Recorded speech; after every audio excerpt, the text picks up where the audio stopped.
My name is Jake Morrison, and I've been driving long haul for 23 years. I've seen every mile of asphalt from Seattle to Miami, from the lonesome stretches of Nevada desert to the fog-wrapped curves of the Appalachian Mountains. I thought I knew every secret the road had to offer. I was wrong. What I'm about to tell you happened 3 months ago on a route I'd driven hundreds of times before. Interstate 80 through Nebraska, flat, straight, and supposedly boring. After what I experienced that night, I can't look at those endless cornfields the same way. Hell, I can barely sleep without seeing those lights in my peripheral vision, hearing that sound that still makes my skin crawl. The company I work for, Transcontinental Freight, they've got lawyers, NDAs, the whole 9 yards. They don't want me talking about this. But after what happened at Jenkins last week, after what the other drivers are whispering about in truck stops from coast to coast, I can't stay quiet anymore. See, truckers talk. We've got our own network, our own way of sharing information. And lately, the conversations have been getting darker, more desperate.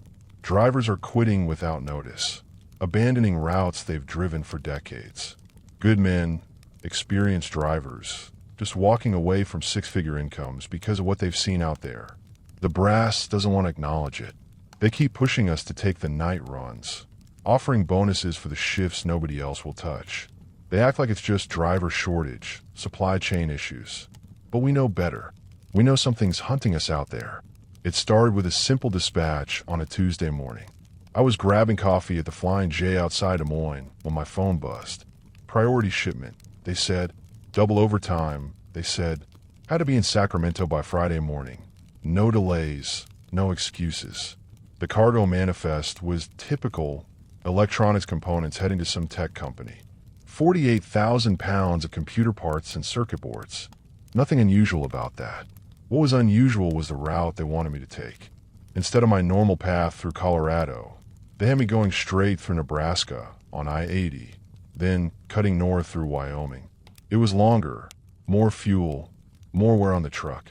When I called dispatch to question it, the dispatcher, some new kid I'd never talked to before, just said the orders came from way up the chain. Way up the chain, in trucking, usually means someone's getting paid under the table to use specific routes. Fuel companies, truck stop chains, sometimes even state transportation departments greasing palms to funnel traffic through certain areas. I didn't like it, but double overtime is double overtime. I should have trusted my instincts. The first sign something was off came when I stopped for fuel in Council Bluffs. The truck stop was nearly empty. Weird for a Tuesday afternoon. The few drivers who were there kept their heads down, moved quickly, didn't make eye contact. The kind of behavior you see in war zones, not Iowa truck stops. Behind the counter, an old-timer named Pete was working. I'd known Pete for maybe 8 years. Always had a joke or a story. This time, he barely looked up when I paid for my fuel.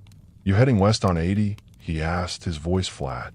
"Yeah, got a load for California." Pete's hand paused over the register. "What time you planning to hit Nebraska?" "Probably around sunset." "What?" He handed me my receipt without answering directly. But as I turned to leave, he grabbed my arm. His grip was surprisingly strong for a man pushing 70. "Jake, you've got family, right?" "Kids?" "Yeah, 2 daughters." "Pete, what's?" "Maybe consider the southern route.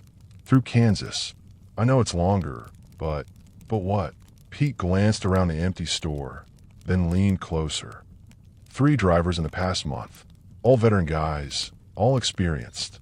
One crashed his rig into a tree at full speed. Another one, they found him in his cab, parked on the shoulder. Heart attack, they said, but Jake, the man was 28 years old. Athletes don't just drop dead from heart attacks. And the third, never found him. Found his truck though, sitting in the middle of the highway at mile marker 126. Engine running, lights on, cargo untouched. Driver's door was open. His coffee was still warm. The detail about the coffee made my blood run cold. Every trucker knows you don't abandon a warm cup of coffee. It's like a pilot abandoning a plane that's still flying. "Pete, you're starting to sound like those conspiracy nuts on the CB radio." "Am I?" He released my arm. "Tell me something, Jake.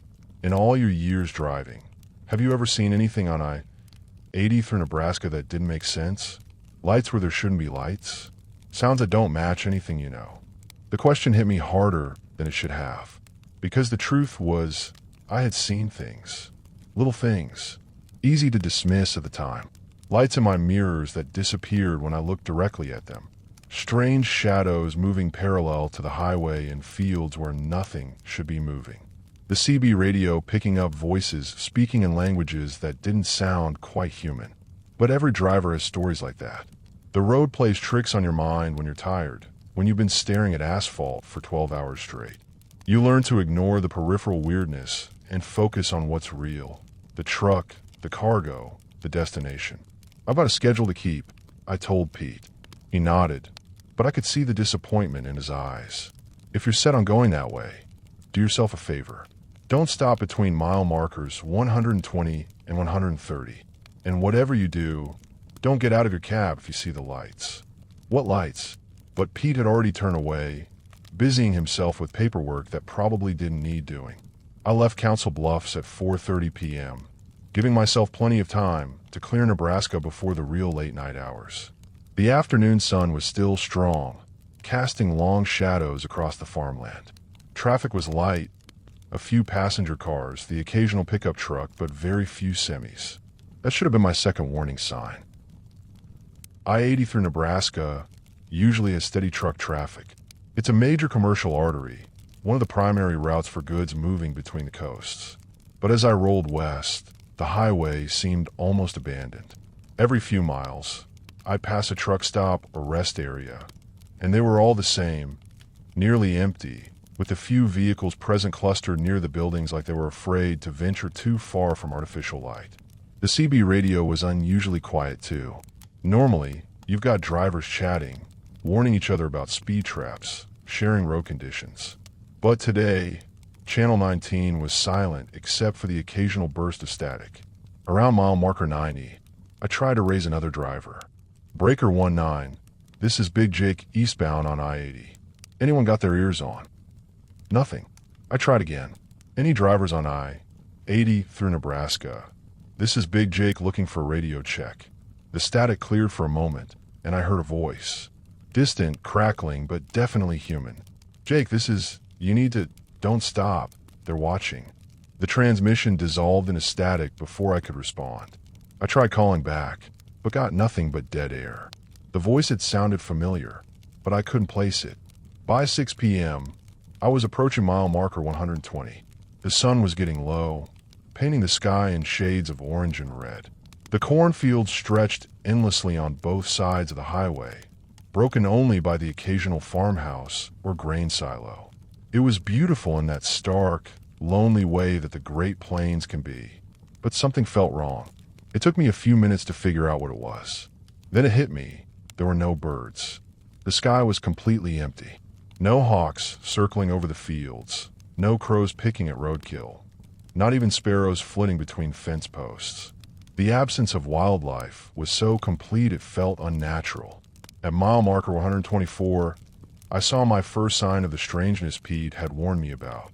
In a field to my right, maybe a quarter mile from the highway, there was a circle of dead corn. Not harvested dead. The stalks were black and twisted, forming a perfect ring about 50 feet across. The corn around the circle looked healthy and green, but inside the ring, nothing lived. I'd seen crop circles before, of course. Usually, they're pranks or art projects, made with boards and ropes. But this one was different. The dead zone was too precise, too uniform. And there was something about the way the dying stalks seemed to be reaching upward, like they'd been trying to escape something below ground. I slowed down to get a better look, and that's when I noticed the smell. Even with my windows up and the air conditioning running, the odor seeped into the cab. Sweet and rotten, like fruit left too long in the sun. But underneath that, something chemical, industrial. It reminded me of the smell around oil refineries, but sharper, more acidic. As I passed the dead circle, my radio crackled to life. Don't look directly at them. They can sense when you're watching. Keep your eyes on the road. This time the voice was clearer, and I recognized it. Billy Crawford, a driver I'd known for 15 years. But Billy had been killed in an accident 6 months ago. I'd gone to his funeral. I grabbed the microphone with a shaking hand. Billy? Billy Crawford, is that you? The response came immediately, crystal clear now. Jake, get out of there. They're coming. You can't outrun them, but you can't stop either. Whatever you do, don't stop. Billy, you're supposed to be dead. Yeah, I know. Doesn't change what's happening to you right now. Check your mirrors, Jake, but don't look too long. Against every instinct I had, I glanced at my side mirror. At first, I saw nothing unusual, just the empty highway stretching behind me. But then at the very edge of my vision, I caught a glimpse of something moving parallel to the road. It was keeping pace with my truck, maybe 200 yards out in the cornfield. Dark, low to the ground, moving too fast and too smoothly to be any animal I knew. Why try to focus on it directly? It seemed to fade, becoming almost transparent. I see it. I whispered into the microphone. That's just the scout, Billy's voice replied. The others are coming. How's your fuel situation? I checked my gauges. 3/4 of a tank. Enough to make it to the next major truck stop, but not by much if I had to maintain highway speed. Good enough. Billy, what are these things? Nobody knows for sure. They've been out here for months, maybe longer. Some of the old-timers think they've always been here, just staying hidden. But something's changed. They're getting bolder, hungrier. Hungrier for what? The silence stretched for so long, I thought I'd lost the connection. Then Billy's voice came back, quieter now. Drivers, Jake. They're hunting drivers. Mile marker 126. According to Pete's warning, I was now in the danger zone. The thing in the field had been joined by others. I could see them in my peripheral vision, dark shapes moving through the corn rows, matching my speed perfectly. They were coordinated, organized, like a pack of wolves herding prey. But these weren't wolves. Every time I tried to get a good look at one of them, it would blur and fade, becoming almost invisible. The only way I could track them was by watching the corn stalks bend and sway as they passed through. They were definitely there, definitely real, but somehow existing just outside direct observation. Billy, how many of these things are out there? Dozens. Maybe more. They work in groups, surrounding a truck, wearing down the driver until he makes a mistake. What kind of mistake? Some drivers try to outrun them, push their rigs past the red line until the engine blows or they lose control. Others get so spooked they pull over. That's the worst thing you can do. What happens if you stop? Again, that long pause. Remember Tommy Vasquez? Good driver, 20 years experience. I did remember Tommy. Found dead in his cab 2 weeks ago. Heart attack, the coroner said. They got Tommy. He stopped at the rest area, near mile marker 129. Security camera caught him getting out of his truck, walking toward the edge of the parking lot like he was following something. Then the feed cut out. When they found him 6 hours later, he was back in his driver's seat. But what? His eyes were gone, Jake. Clean gone, like something had scooped them right out of his skull. And his hands, all 10 fingernails had been torn off, like he'd been trying to claw his way out of something. I felt my grip tighten on the steering wheel. The sun was setting now, and the things in the field were becoming more visible in the growing darkness. They looked like shadows given substance, moving with a fluid grace that was both beautiful and terrifying. How do I get past them? Keep driving. Don't speed up. Don't slow down. Don't deviate from your route.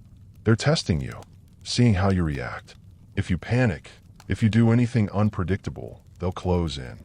As if they'd heard Billy's words, the creatures began to tighten their formation. They were closer now, maybe 100 yards from the highway. In the dim twilight, I could almost make out details, elongated limbs, movements that seemed to flow like water, and something that might have been eyes reflecting the last rays of sunlight. My CB radio started picking up other voices, dozens of them, all crackling through the static. They're in the trees now. Don't look at the lights. Don't look at the lights. Martha, if you can hear this, tell the kids Daddy try to come home. They're not from here. They're not from anywhere we know.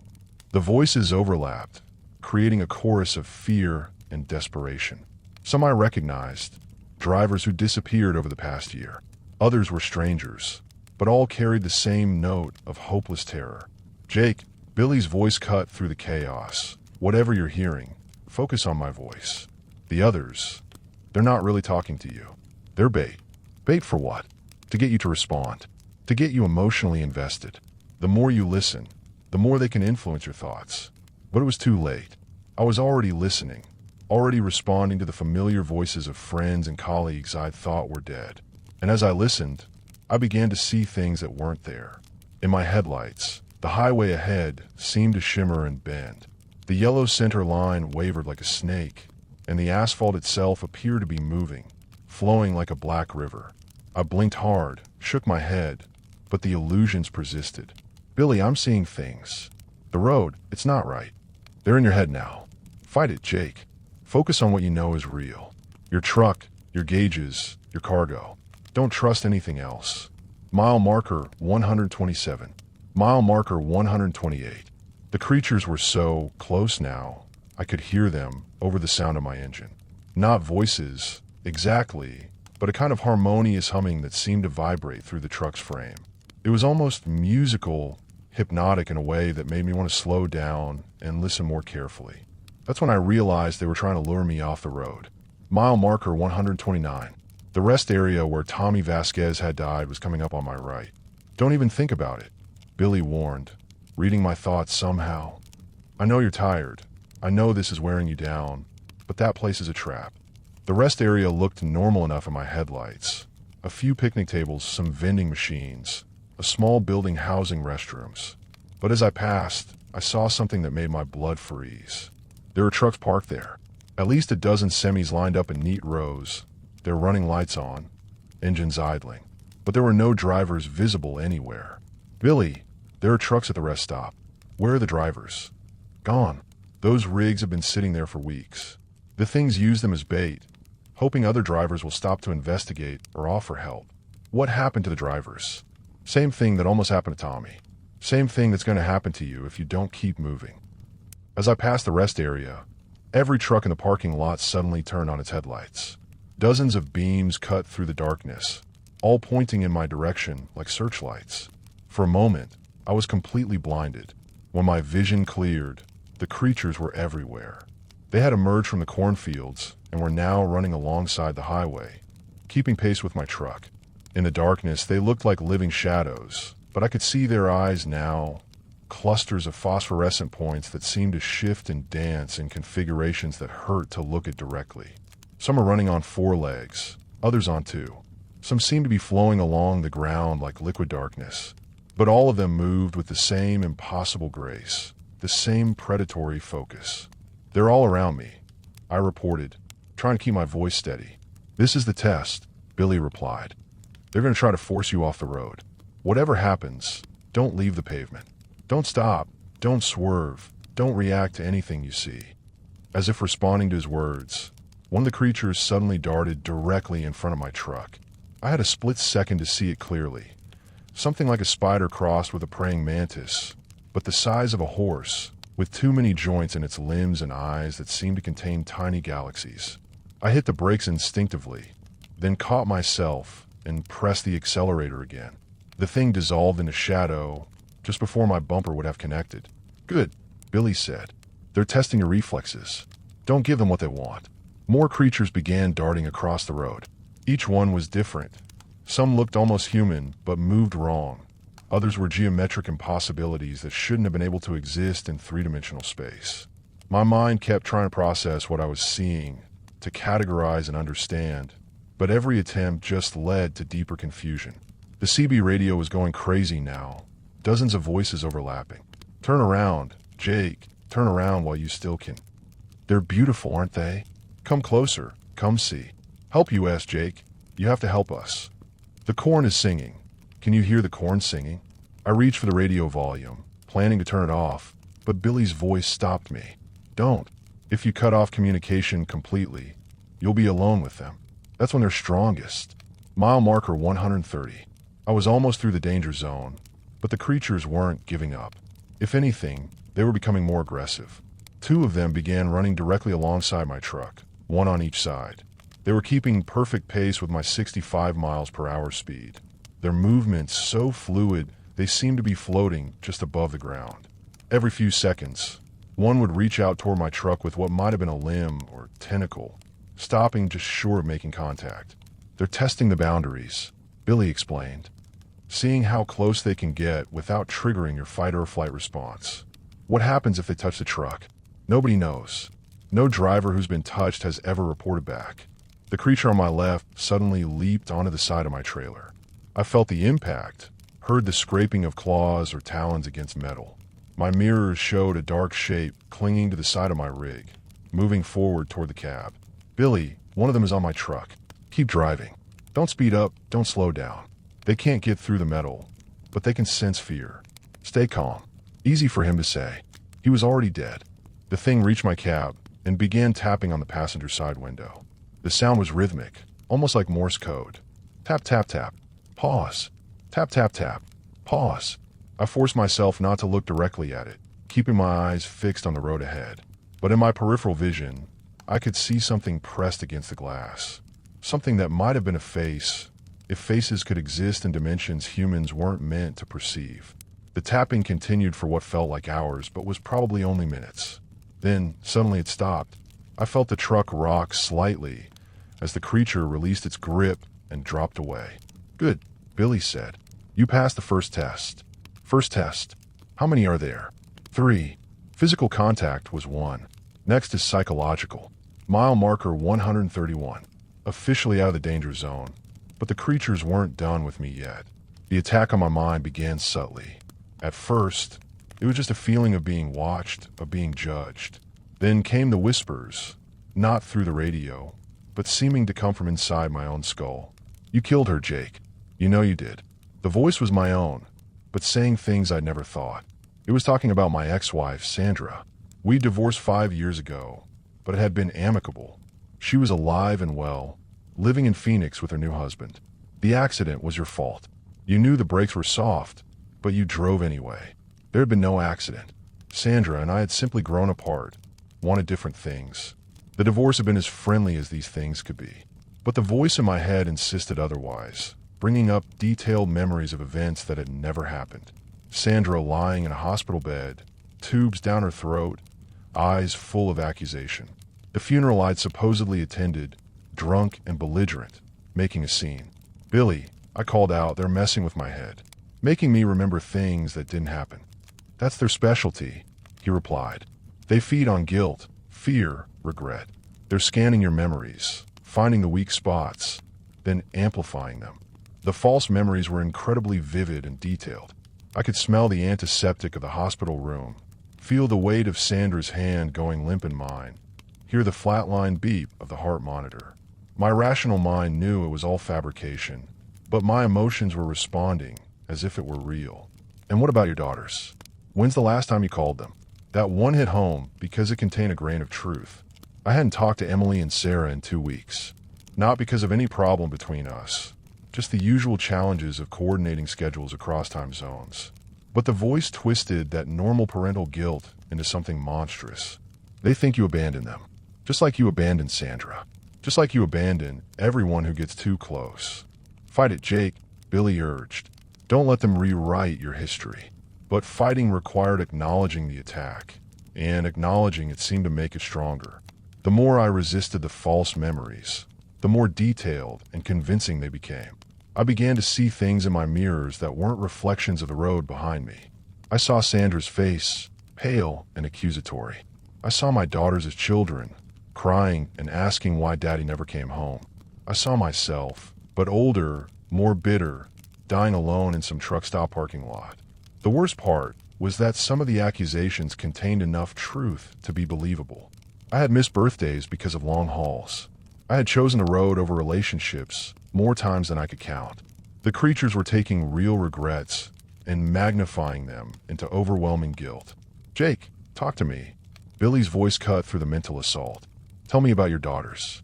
Real memories, not the ones they're showing you. I focused on Billy's voice, used it as an anchor to reality. Emily's 22.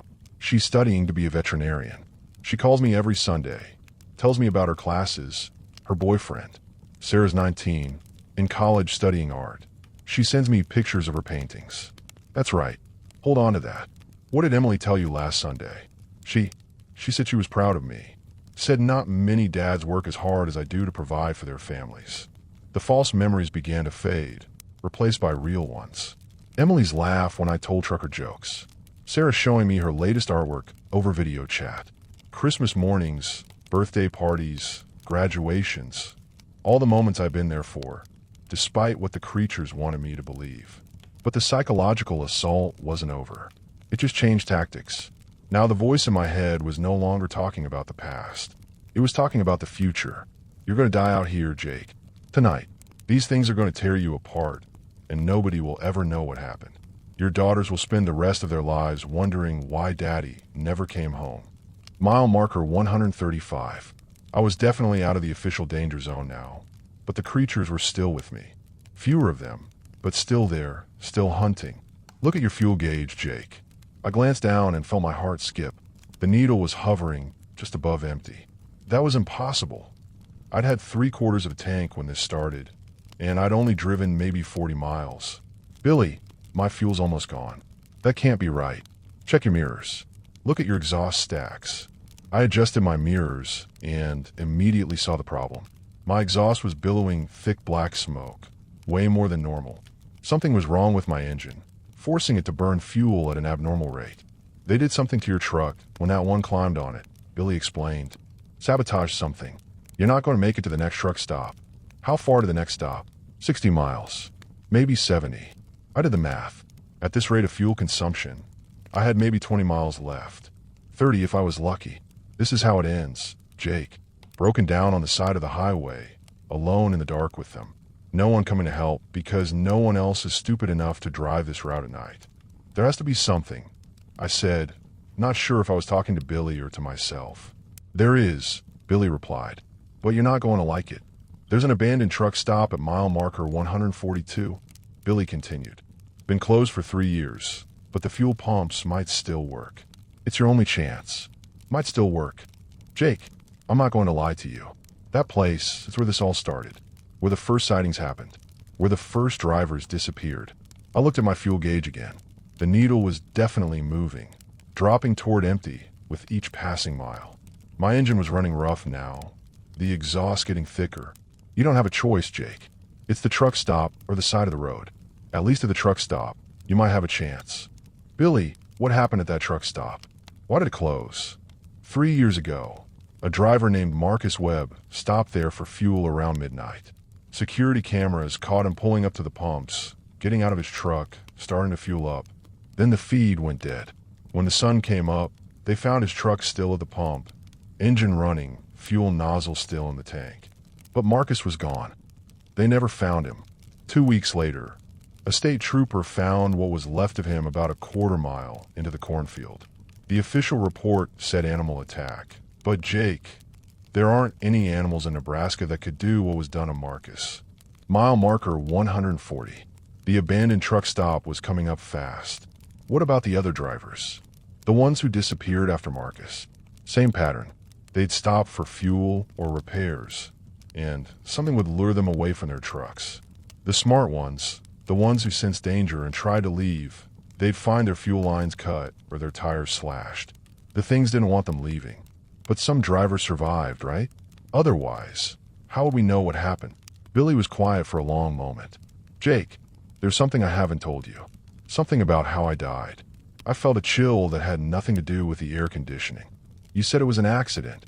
It was, but not the kind of accident everyone thinks. I was running this same route 6 months ago. Same situation. Fuel running low. Engine acting up. No choice but to stop at that truck stop. What happened? I fought them off long enough to get back to my truck. Made it maybe 10 miles before the damage they'd done to my engine caused it to seize up. Lost control. Hit a tree at 65 miles per hour. But you got away from them. Did I? Jake, I'm talking to you through CB radio. Do you really think I got away? The implication hit me like a physical blow. If Billy was dead, if he'd been talking to me from beyond the grave, then what did that mean about all the other voices I'd been hearing? Were they all the drivers who disappear? I said slowly. They don't really disappear, do they? No, they become part of the hunt. Part of the network that lures other drivers into the trap. We can't help ourselves, Jake. The things have us, and we're bait now. Mile marker 141. The abandoned truck stop was visible in my headlights, a dark cluster of buildings surrounded by empty parking lots. Several semi-trucks were parked near the fuel islands, their running lights creating an inviting glow in the darkness. "Those trucks," I said, "they're bait too, aren't they?" "Yeah, just like the rest area. The things have learned that truckers will stop to help other truckers. It's how we're wired." My fuel gauge was now sitting on empty, the low fuel warning light glowing red on my dashboard. My engine was starting to knock, a sound that meant I had minutes, not miles, before complete failure. "Billy, I don't have a choice. I have to stop." "I know. Just when you do, remember that everything you see might not be real. The creatures are masters of illusion. They'll show you what you want to see, what you expect to see, anything to get you away from your truck. What if I stay in the cab? Lock the doors, wait for daylight. They can wait longer than you can, and they're patient. They'll make you think you're safe, make you think they've given up, then strike when your guard is down." Mile marker 142. The abandoned truck stop was right there, fuel pumps standing like sentinels in the darkness. The other trucks parked nearby looked real, solid, normal. If I hadn't known better, I would have thought it was just a regular truck stop with drivers sleeping in their cabs. My engine gave a violent shudder and began losing power. I had maybe a quarter mile before complete failure. "Jake," Billy's voice was fainter now, fading in and out of static. "Whatever happens, don't trust anyone you see at that truck stop. Not other drivers, not attendants, not security guards. They're all part of it now. What about you? How do I know you're really trying to help me?" The silence stretched for so long, I thought I'd lost the connection entirely. Then Billy's voice came back, barely a whisper. "You don't. Maybe I'm part of the trap too. Maybe I've been leading you here all along." And with that terrifying thought, my engine died completely. The truck stop looked almost normal as I coasted into the parking lot on momentum alone. Security lights illuminated the fuel islands, casting everything in harsh white light. The building that had once housed a convenience store and restaurant stood dark and empty, its windows boarded up, but the overall impression was of a place temporarily closed rather than permanently abandoned. The other trucks were positioned strategically around the lot, close enough to seem welcoming, far enough apart to leave plenty of maneuvering room. Their running lights created a constellation of red and amber dots in the darkness, and I could hear the low rumble of diesel engines idling. I coasted to a stop near the fuel islands and sat in my cab, trying to decide what to do next. My truck was dead, my fuel tank empty, and I was at least 60 miles from the nearest help. The radio had gone completely silent. No more voices, not even static. Outside, nothing moved. The silence was complete and unnatural. Even in the most remote truck stops, there's usually some sound.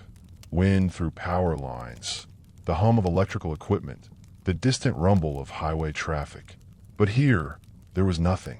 It was like being inside a photograph. I tried my engine, hoping it had just overheated and might restart after cooling down. Nothing. The starter didn't even click. I checked my CB radio, tried to raise Billy or anyone else. Dead air. My phone showed no signal bars. "You're alone now, Jake. Completely alone." The voice in my head was back, but now it sounded less like my own thoughts and more like something foreign wearing my mental voice. "But you don't have to be alone. Look outside. There are other drivers here. Fellow travelers. They understand what you're going through." Against my better judgment, I looked more carefully at the other trucks. In the cab of the nearest one, I could see a figure silhouetted against the sleeper berth light. As I watched, the figure waved at me. "See? He's friendly. He wants to help. You should go talk to him." The figure climbed down from his truck and began walking toward me. In the harsh security lighting, he looked completely normal, middle-aged, wearing jeans and a flannel shirt, moving with a slightly bow-legged gait common to drivers who'd spent decades behind the wheel. He stopped about 10 feet from my truck and called out, "Engine trouble?" His voice sounded friendly, concerned. Just one driver offering help to another. "Go ahead, Jake. Open the door. He's just trying to help." I cracked my window instead. "Yeah, died on me just as I pulled in. You got jumper cables." "Better than that. I've got a portable generator in my truck. Can get you enough juice to restart that engine.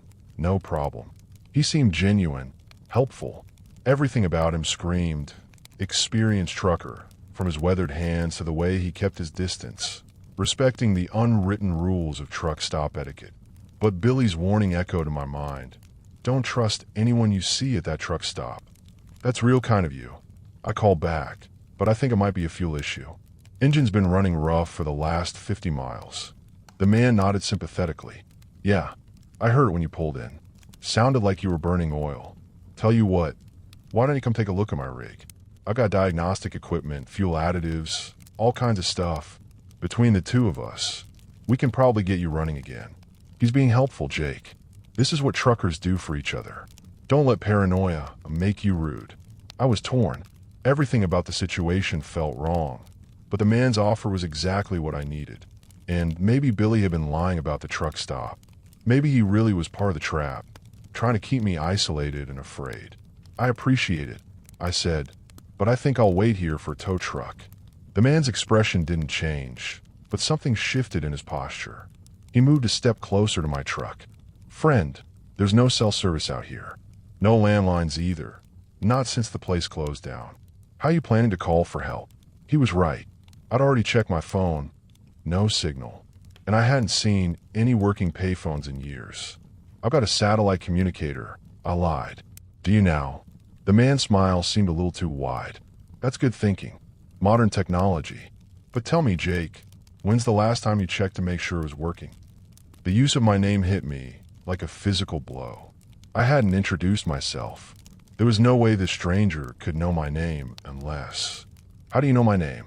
Billy told me. Said you'd be coming through tonight. Said you might need help. Billy set this up.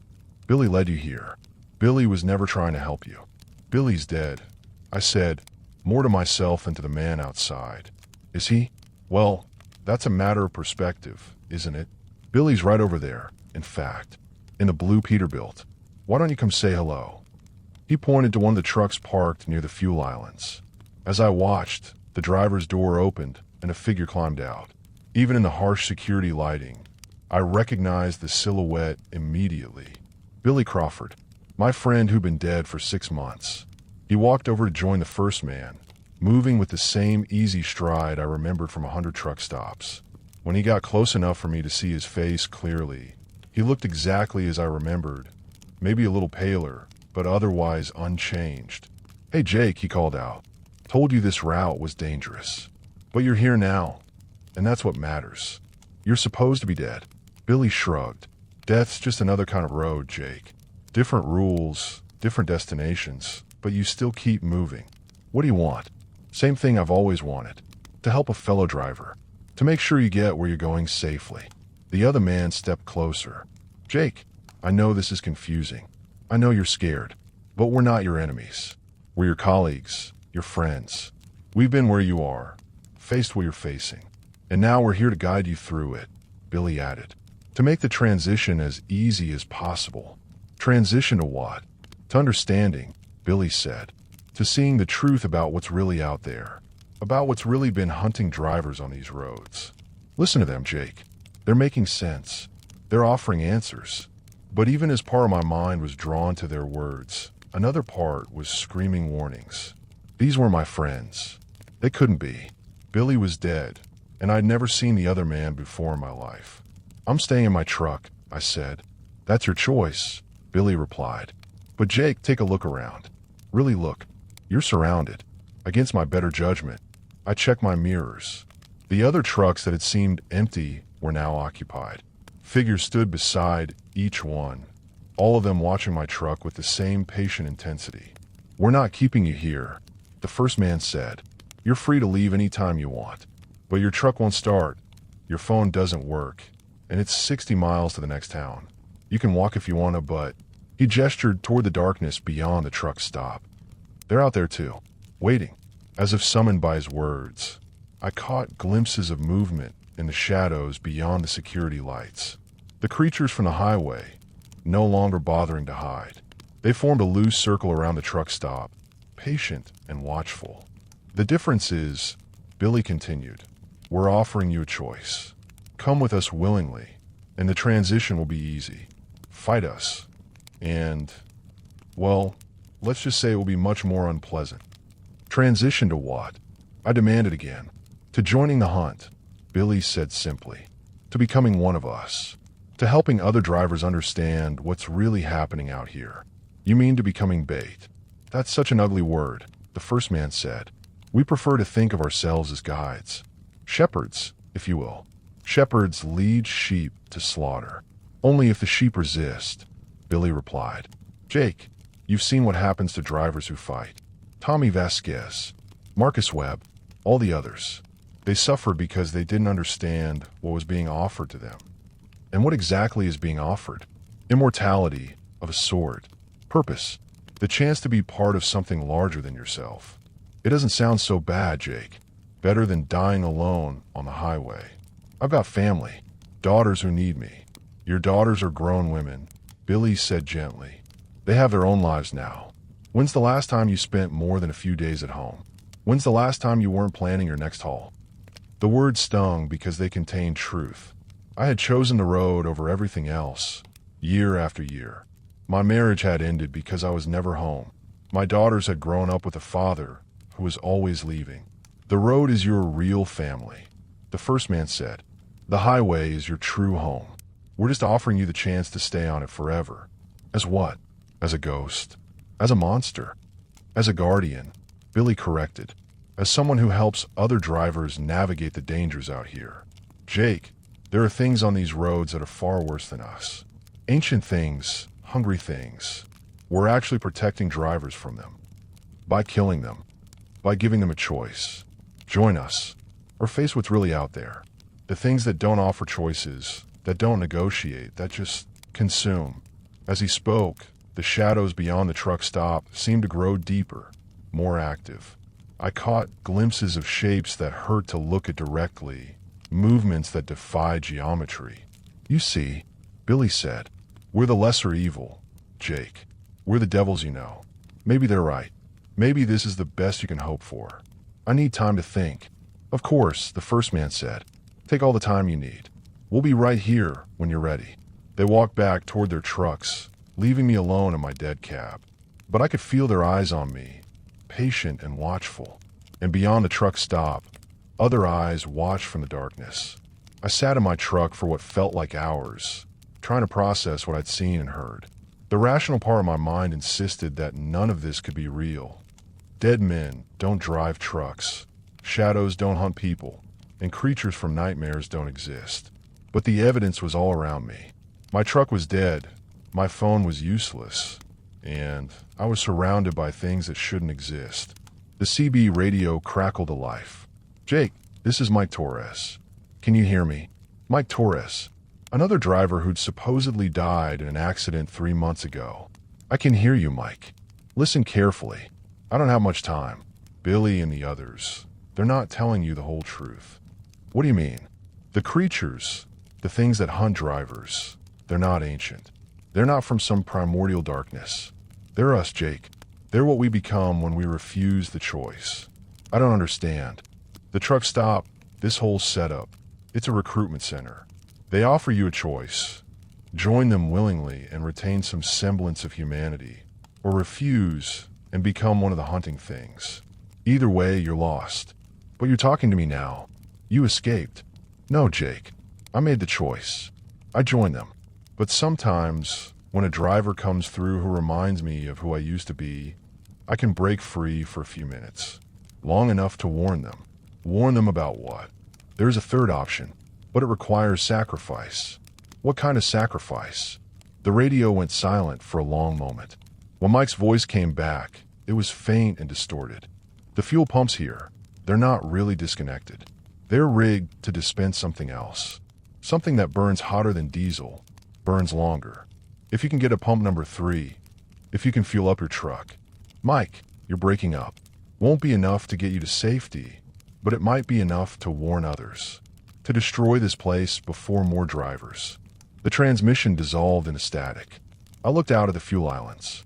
Pump number 3 was the farthest from the building, closest to the highway. But between me and it stood Billy, the other man, and God knew how many other drivers who'd made the choice. Don't listen to him, Jake. Mike's confused, disoriented. He doesn't understand what's really happening here. The voice in my head was stronger now, more insistent. You could have eternity. You could drive forever, never having to worry about schedules or deadlines or fuel costs. Never having to face the loneliness of retirement, the slow decay of old age. It was tempting. The road had been my life for 23 years. The idea of leaving it, of sitting in some retirement home watching TV and waiting to die, was more terrifying than anything I'd face tonight. But then I thought about Emily and Sarah, about the phone calls every Sunday, the pictures Sarah sent of her paintings, the way Emily's voice lit up when she talked about her veterinary studies. They needed to know what had happened to me. They needed to know that I hadn't just abandoned them. And other drivers needed to know too. Needed to understand what was really happening on this stretch of highway. I opened my truck door. Billy was beside me instantly, moving faster than any human could. Jake, what are you doing? Getting some air. Stretching my legs. That's not a good idea. The creatures are still out there. I thought you said they were protecting me from worse things. Billy's expression flickered, just for a moment. They are, but they're also impatient. If they think you're trying to leave. I'm not trying to leave. My truck's dead, remember? I started walking toward the fuel islands, trying to look casual. The other drivers watched me, but didn't move to intercept. Maybe they thought I was heading to the restroom, or just wanted to examine my truck's engine. Pump number 3 was old, probably installed when the truck stop first opened. Unlike the newer pumps, it had a manual handle that looked like it could be operated without electronic authorization. Jake, Billy called out, what are you doing? Check and see if any of these pumps still work. Maybe I can get enough fuel to limp to the next town. They're all disconnected. Have been for years. Then it won't hurt to try, will it? I reached pump number 3 and lifted the handle. To my surprise, it moved freely. The display screen was dark, but I could hear the faint hum of mechanical systems activating. Jake, step away from the pump. Billy's voice had changed. The friendly concern was gone, replaced by something cold and commanding. Why? I thought you wanted to help me. I do, but not like this. The first man appeared beside Billy, moving with the same impossible speed. Jake, you don't understand what you're doing. I'm trying to get fuel. Isn't that what you'd expect a stranded driver to do? That's not fuel in those tanks, the man said. It's something else. Something that will burn you alive if you try to use it. Then why is it here? As a test, Billy said, to see if drivers are desperate enough to take insane risks. Most are smart enough to avoid it, but some aren't. Some aren't. And they... Billy gestured toward the shadows beyond the truck stop. They become something else. Something we can't control. I looked more carefully at the creatures lurking in the darkness. Now that I knew what to look for, I could see hints of humanity in their twisted forms. These weren't ancient monsters. They were drivers who'd made the wrong choice. So my options are, join you, become one of them, or die here tonight. Those are the only options, the first man said. I'm sorry, Jake. I truly am. But this is how it works. What if I told you there was a fourth option? Billy's eyes narrowed. There isn't. What if I told you that someone could choose to sacrifice themselves to warn others, to destroy this place and break the cycle? Jake, don't. I squeezed the pump handle. The substance that flowed from the pump wasn't fuel. It was something else entirely. It looked like liquid fire, glowing with its own internal light. The moment it touched my truck's fuel tank, the metal began to smoke and hiss. Jake, stop. Billy lunged toward me, but something held him back. The substance, whatever it was, seemed to create a barrier that the transformed drivers couldn't cross. You don't understand, the first man called out. That will destroy everything. The truck stop, the highway, everything for miles around. Good, I said, continuing to pump the glowing liquid. Maybe then other drivers will know to avoid this place. The substance was filling my tank quickly, but I could feel its heat even through the metal. My truck was transforming, becoming something more than just a machine. The engine, though dead moments before, was starting to make noise. Not the familiar rumble of a diesel engine, but something deeper, more primal. Jake, you'll die, Billy said, and for the first time since I'd seen him, He sounded like the friend I remembered. That stuff will burn you alive. Maybe, but I'll take this place with me. And accomplish what? They'll just rebuild somewhere else. Set up another trap on another highway. Then maybe other drivers will learn to recognize the signs. Maybe they'll start talking, sharing information. Maybe they'll figure out how to fight back. The pump clicked off. The tank was full. My truck was now glowing with the same internal light as the substance, and the heat was becoming unbearable. But the engine was turning over, trying to start. There's still time, the first man said. Drain the tank, walk away, and we'll pretend this never happened. No deal. I climbed into my cab and turned the key. The engine caught immediately, but it didn't sound like any diesel engine I'd ever heard. It sounded like a furnace, like controlled destruction.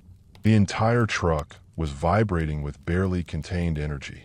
Through my windshield, I could see the other drivers backing away from the fuel islands. Some were running toward the building, others toward their trucks. In the darkness beyond the truck stop, the twisted creatures were also retreating. Jake, Billy's voice came through the CB radio. You can still stop this. You don't have to die. Yes, I do, I replied. Someone has to warn the others. I put the truck in gear and started driving toward the highway. The pavement beneath my wheels began to crack and smoke. Whatever was powering my truck now was too much for ordinary reality to contain. Jake, listen to me. Billy's voice was desperate now. Your daughters. Think about your daughters. I'm thinking about them. I'm thinking about all the daughters who won't have to lose their fathers to this place. Mile marker 142. Mile marker 143. My truck was leaving a trail of fire behind it, but it was also moving faster than any semi should be able to move. The speedometer was climbing past 100 miles per hour, past 120, past speeds that should have been impossible. Jake, you're not just destroying the truck stop, Billy called out. You're destroying the barrier between worlds. You're going to let things through that are far worse than us. Then maybe it's time this world learned to defend itself. Mile marker 145. Mile marker 146. The fire was spreading now, racing back along the highway toward the truck stop. In my mirrors, I could see the building beginning to glow, the fuel islands erupting in columns of that strange, living flame. Jay, please. Billy's voice was fading as the distance increased. You don't know what you're unleashing. But I did know. I was unleashing the truth. The story of what really happened on I-80 through Nebraska. The story of drivers who'd been given impossible choices and made them anyway. Mile marker 150. My truck was burning now, but it was still moving. The heat was incredible, but somehow I was still alive, still conscious. Maybe the substance that fueled my truck was also sustaining me, keeping me alive long enough to complete the journey. My CB radio crackled with voices, dozens of them, hundreds of them, drivers from across the country, asking what was happening, reporting strange lights on the horizon, sharing stories of their own encounters with things that shouldn't exist. This is Big Jake, I said into the microphone. I'm on I-80 eastbound, mile marker 150. I've got a message for every driver who can hear my voice. Go ahead, Big Jake, came the responses. We're listening. There are things hunting us out here. Things that used to be drivers like us. They're setting traps, trying to force us to choose between becoming like them or becoming something worse. Jake, you're breaking up, someone said. Listen carefully.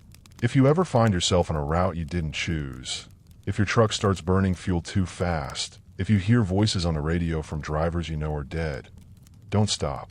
Whatever you do, don't stop. Mile marker 155.